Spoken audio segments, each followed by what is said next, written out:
Conocimiento, saber y creencia. Reflexiones. Conocimiento y saber a veces se emplean como equivalentes. Sin embargo, saber tiene un significado más amplio que conocer. El término saber está relacionado etimológicamente con sabor. Se trata de probar las cosas y percibir su gusto. De hecho, solemos decir sé andar en bicicleta en lugar de conozco andar en bicicleta, o sé cocinar, que no es lo mismo que conozco la receta del tiramisú. En este sentido, saber podría asemejarse a una habilidad o capacidad técnica, aunque también el saber se entiende como saber conceptual, a diferencia del conocimiento, que siempre está asociado a la experiencia directa y verificable. El saber no está necesariamente relacionado, como el conocimiento, con situaciones objetivas, sino que también puede referirse a todo tipo de situaciones subjetivas. Por lo tanto, no es posible hablar de un conocimiento vulgar, pero sí de un saber vulgar, que puede basarse en la experiencia de vida. Es necesario distinguir la mera creencia del conocimiento.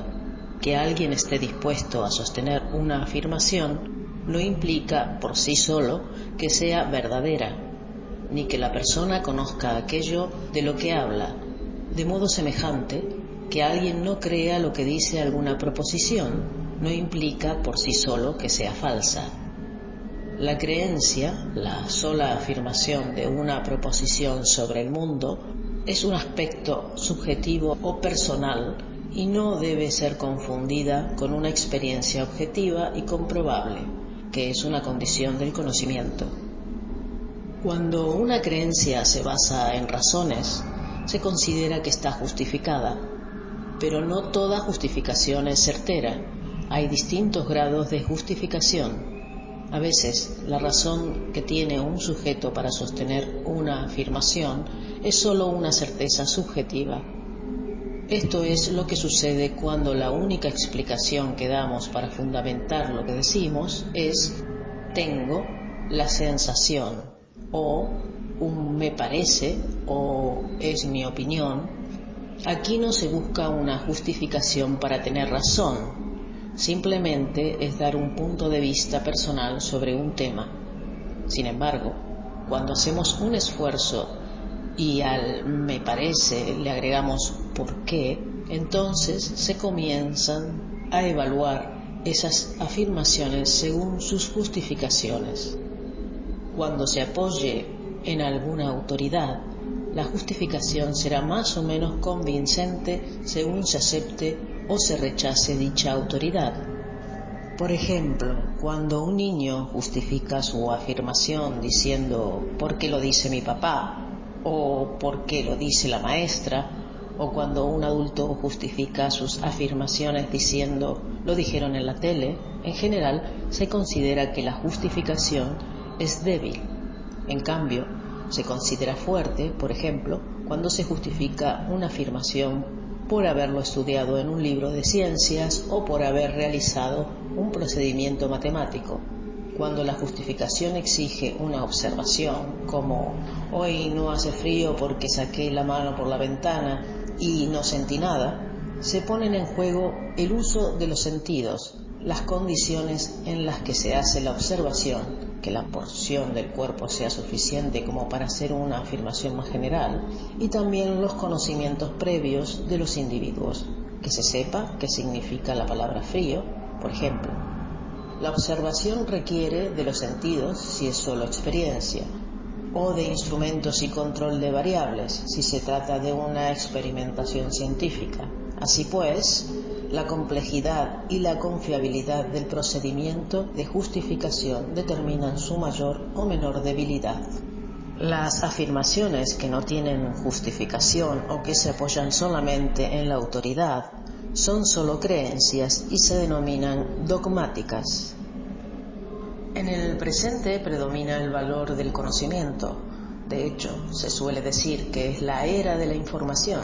Por supuesto, es discutible cuánto de la información disponible es conocimiento.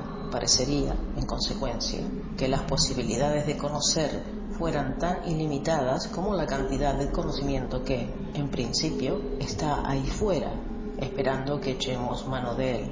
Sin embargo, visto un poco más de cerca, el problema del conocimiento presenta otro aspecto. Si en lugar de preguntarnos por los medios artesanales, mecánicos o tecnológicos de difusión del conocimiento, nos preguntamos por las vías que hacen posible la adquisición del conocimiento de sí mismo y del mundo, descubriremos que las fuentes de conocimiento son los sentidos, la razón o pensamiento y, en algunos casos, la fe. Si consideramos nuestros actos de conocimiento, veremos que se trata principalmente de percepciones o inferencias a partir de percepciones, inferencias a partir de principios puramente pensados. Estas fuentes de conocimiento están ligadas al cuerpo, los sentidos, y la mente, la razón de los seres humanos. Así, mediante los sentidos, conocemos ciertas propiedades de las cosas corporales, los animales, las plantas, los planetas, como su color, su textura, su sabor. Mediante la razón conocemos otras propiedades de los cuerpos, como su magnitud, su figura, el espacio que ocupan y ciertas cosas racionales como los números y las relaciones entre ellos. Los filósofos han discutido durante muchos siglos cuál de estas vías es la más adecuada y confiable y, en consecuencia, cuáles son sus alcances y limitaciones. Los debates más intensos en la historia de la filosofía moderna se han producido alrededor de los sentidos y la razón como fuentes de conocimiento. A los que defienden la primera opción se los conoce como empiristas y a los segundos como racionalistas.